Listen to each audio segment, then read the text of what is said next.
Bismillahirrahmanirrahim. Di dalam surah Al-Insyiqaq, Allah Subhanahu wa taala berfirman setelah menjelaskan tentang hal ihwal, apa yang terjadi dengan kedatangan hari kiamat, di mana Allah Subhanahu wa taala akan menghancurkan alam semesta dan tidak tersisa kecuali Allah Subhanahu wa taala. Kemudian Allah Subhanahu wa taala mengatakan, ya ayyuhal insan innaka kadihun ila rabbika kadhan famulaki. Wahai manusia, innaka kadihun, sesungguhnya engkau akan bekerja dengan sangat letih, kepayahan. Ila rabbika, menuju Rabbmu, kadhan, dengan sebuah keletihan. Famulaki, dan kelak akan berjumpa dengan Allah Subhanahu wa taala. Ayat ini dalam surah Al-Insyiqaq menjelaskan kepada kita bahwa manusia hidup itu pasti harus lelah dan letih beramal.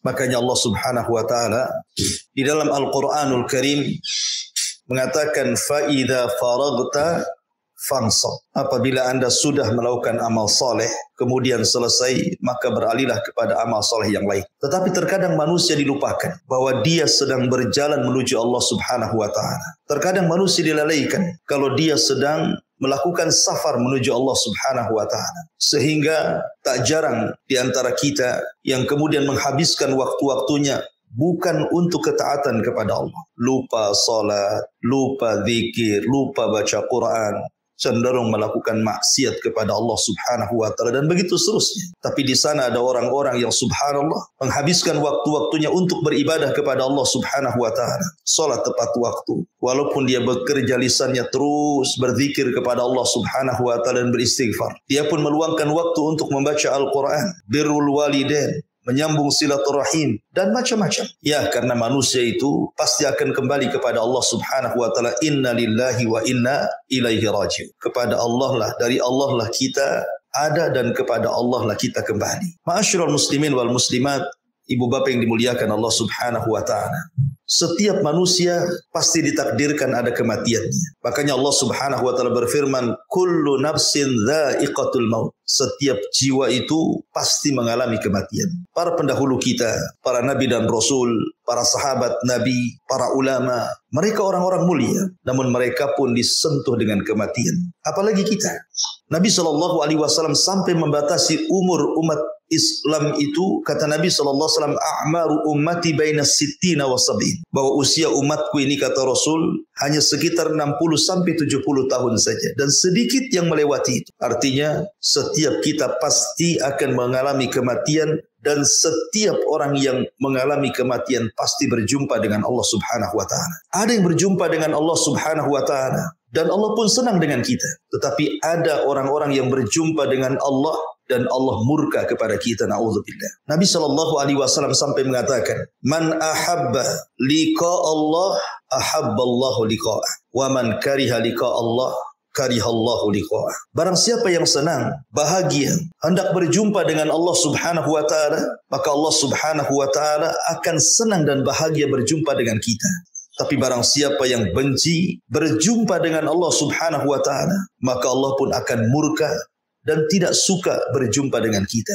Apa maksudnya hadis ini? Para ulama mencontohkan, kalau seandainya kita selama hidup di dunia ini betul-betul menginvestasikan semua amalan saleh kita untuk akhirat kita. Seperti seseorang memiliki rizki yang Allah anugerahkan kepadanya. Dengan rizki itu dia bangun istana di sorga. Seperti membangun masjid, membangun sarana-sarana dakwah, atau dia beramal saleh. Seperti sabda Nabi SAW, siapa yang membaca Qul huwallahu ahad Allahus samad lam yalid walam yulad walam yakul lahu kufuwan ahad 10 kali dalam sehari semalam, maka Allah bangunkan satu istana di sorga. Atau Nabi mengatakan, man qala subhanallah wa bihamdihi ghurisat lahu nakhlatun fil jannah. Siapa yang senantiasa membaca subhanallah wa bihamdihi, maka Allah akan tanamkan satu pokok kurma di sorga. Dengan kata lain, dia di dunia berusaha untuk membangun istananya di sorga. Tentu orang-orang yang seperti ini, di mana rizki yang Allah anugerahkan kepadanya, dia gunakan untuk investasi akhirat. Dan amal solehnya juga demikian.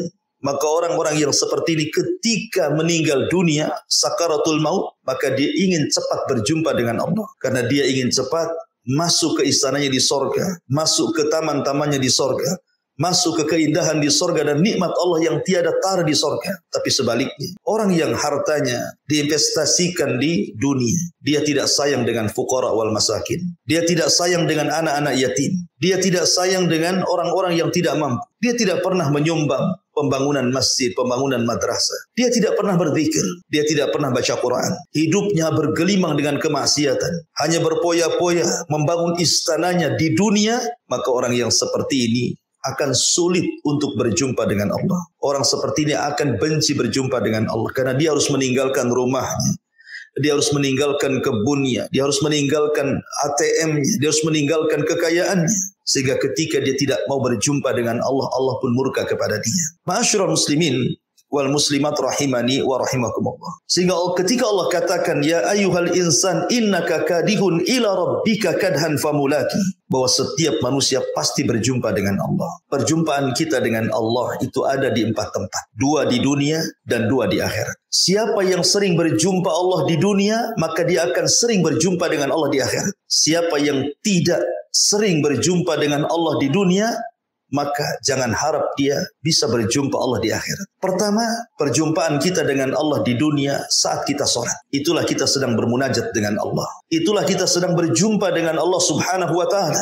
Makanya kalau Anda melaksanakan salat, kemudian dalam salat Anda membaca suratul Fatihah, ketahuilah bahwa surah Al-Fatihah yang kita baca itu ada jawabannya. Dan Allah yang menjawabnya. Apabila Anda membaca di dalam salat Anda, Alhamdulillahi Rabbil Alamin, maka Allah subhanahu wa ta'ala akan jawab, Hamidani abdi, hambaku sedang memujiku. Apabila Anda membaca Bismillahirrahmanirrahim, Alhamdulillahi Rabbil Alamin, Ar-Rahmanirrahim, maka Allah katakan, Athna alayya abdi, hambaku sedang mengagungkan diri. Dan apabila Anda katakan Maliki yaumiddin, maka Allah subhanahu wa ta'ala akan menjawab, Majjadani abdi, hambaku sedang membesarkan diriku, dan begitu seterusnya. Dan di dalam salat, dalam kondisi yang paling dekat kita dengan Allah adalah saat kita sujud. Karena sujud itu perendahan diri yang luar biasa antara kita kepada Khaliqnya. Makanya karena salat adalah munajatnya kita dengan Allah, kita sedang berjumpa dengan Allah subhanahu wa ta'ala. Maka jangan pernah tinggalkan salat, terutama salat wajib.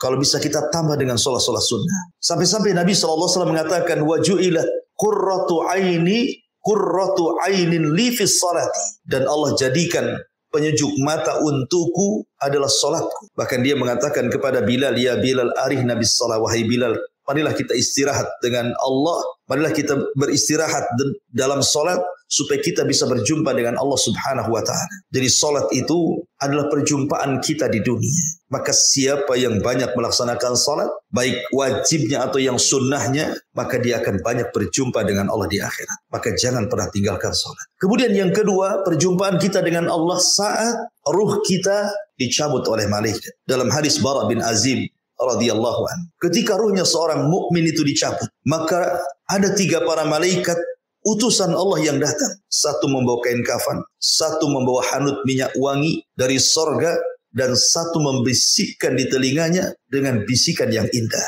Ketika ruh sudah dicabut dari badan kita lewat mulut kita, kemudian diletakkan di kain kafan, kemudian diangkat oleh para malaikat ke langit, kemudian dibukakan pintu pertama, kedua, ketiga, keempat, sampai ke-7, maka ruh akan dihadapkan kepada Allah subhanahu wa ta'ala. Itulah perjumpaan kedua.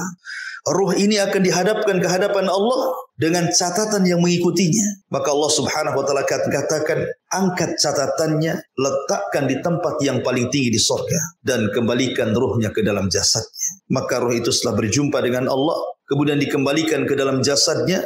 Setelah berjumpa dengan jasadnya, maka datang malaikat Munkar dan Nakir bertanya, siapa Rabbmu, siapa Nabimu, dan apa agamamu. Tapi karena dia seorang mukmin, dia mampu menjawab dan mengatakan, Allah Rabbku, Muhammad Nabiku, dan Islam agama. Maka ketika itu dikatakan kepadanya, an sadaqa abdi, hambaku telah benar, bentangkan pintu dari sorga, hantar makanan dari sorga, hantar pakaian dari sorga. Kemudian datang orang yang indah, yang tampan, kemudian bercerita sampai akhirnya menjadi temannya di kuburannya dan tidak sadar kiamat sudah dibangkitkan. Ini yang kedua. Yang ketiga, perjumpaan kita dengan Allah subhanahu wa ta'ala saat kita berada di padang mahsyar. Saat kita berada di padang mahsyar, maka Allah subhanahu wa ta'ala firmankan, wa jaa rabbuka wal malaku saffan saffa. Dan Rabb akan datang di hadapan halayak makhluknya, sementara malaikat akan bersaf-saf berbaris-baris. Kemudian Allah Subhanahu wa taala akan datangkan Jahannam. Waji'a bi Jahannam. Maka Jahannam kemudian akan didatangkan. Dan Jahannam memiliki 70.000 tali kekang, dan setiap satu tali kekang digeret oleh 70.000 malaikat. Saking besarnya. Kemudian manusia akan disaksikan dengan pandangan yang sangat-sangat mengkhawatirkan. Jahannam di depannya. Kemudian disitulah ada proses yang disebut dengan tatoyurus suhuf, di mana catatan kita akan diterbangkan, ada yang mengambil dengan tangan kanan, tangan kiri, dan di belakang punggung. Kemudian setelah itu terjadi hisab, kemudian setelah itu terjadi mizan timbangan, dan begitu seterusnya. Dan tentu perjumpaan yang terakhir dengan Allah Subhanahu wa taala, kalau Allah takdirkan kita masuk surga, adalah langsung melihat wajah Allah, ru'yatullah. Dan ini kenikmatan yang tidak ada bandingannya di surga. Ketika Allah Subhanahu wa taala berbicara kepada penduduk surga, di balik tabir dan tabirnya Allah Subhanahu wa taala cahaya, maka Allah mengatakan, saluni ma syi'tum fahada yaumun mazid. Mintalah kepadaku, ini hari tambah nikmat untuk kalian. Maka penduduk surga mengatakan, ya Rabb, alam tubayyid wujuhana wa tudkhilana al-jannah wa tubaiduna anin nar. Bukankah engkau sudah memutihkan wajah-wajah kami? Bukankah engkau sudah masukkan kami ke sorga? Bukankah engkau sudah mengeluarkan kami dari neraka? Sudah cukup ya Allah. Tapi Allah mengatakan, saluni masyid. Minta.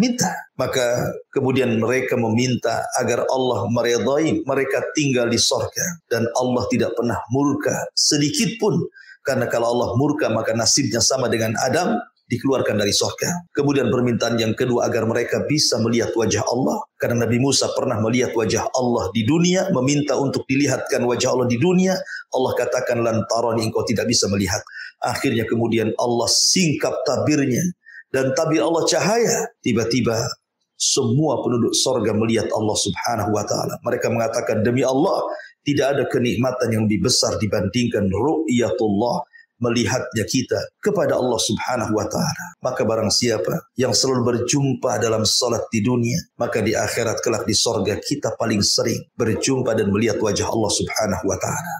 Ma'asyiral muslimin wal muslimat, ibu-ibu yang dirahmati Allah Subhanahu wa taala, dan juga bapak-bapak yang dimuliakan Allah Subhanahu wa taala. Ini penafsiran yang pertama dari kalimat al-mulaki. Famulaki, bahwa kita akan berjumpa dengan Allah. Tapi ada sebagian para ulama mengatakan bahwa kalimat famulaki, bahwa kita akan berjumpa dengan amalan kita. Perjumpaan kita dengan amalan kita itu bisa terjadi di dunia dan juga akan terjadi di akhirat. Pertama, kita akan berjumpa dengan amal kita di dunia. Bahwa setiap amal kebaikan pasti ada pengaruhnya. Dan kita akan merasakan. Sebagaimana amalan buruk pun ada pengaruhnya dan kita bisa rasakan. Makanya sebagian ulama salaf mengatakan, terkadang dosa itu memiliki pengaruh kepada keluarga dan kendaraan. Sehingga kalau seandainya kita diuji, anak kita nakal, kemudian suami istri sering bertengkar, atau ada masalah dengan keluarga, berarti ada masalah dengan amal kita. Atau seandainya Anda diberikan kendaraan, asik rusak saja, asik mogok terus, bolak-balik masuk bengkel, tidak berkah kendaraannya,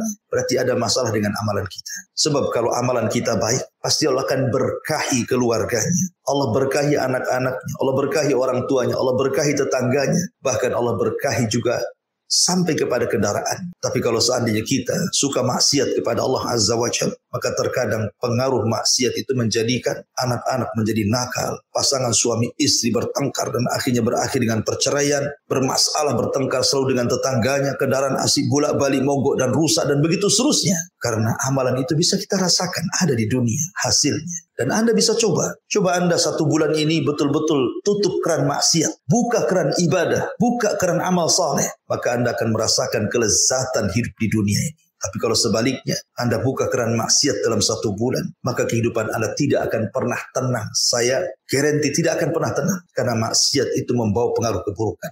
Kemudian yang kedua, amalan juga akan menjumpai kita saat kita berada di alam barzah. Ketika tiba-tiba orang yang dimasukkan ke dalam kuburan hidup sendirian di kuburan. Ibu bapak yang dimuliakan Allah Azza wa Jalla, kalau seandainya Anda hidup sendiri di kamar, dikurung, tidak bisa keluar 1 bulan saja, tentu Anda akan suntuk luar biasa, bosan. Apalagi tidak ada hiburan, tidak ada TV, tidak ada handphone, tidak ada apa-apa. Hanya suruh berdiri duduk dalam ruangan.